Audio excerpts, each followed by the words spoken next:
বরিশাল মুসলিম গোরস্থান প্রায় 1850 সালে অর্থাৎ প্রায় 175 বছর আগে মাত্র 12 একর জমির উপর এর যাত্রা শুরু হয়।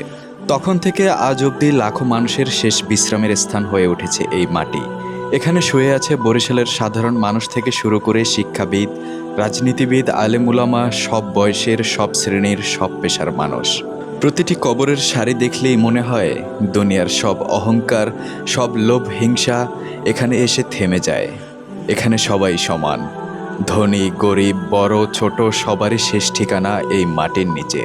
কবর জিয়ারত করতে এলে মনে করিয়ে দেয় জীবনটা খুবই ছোট, যা কিছু করার আজই করে ফেলা উচিত, কাল কারো নিশ্চয়তা নেই।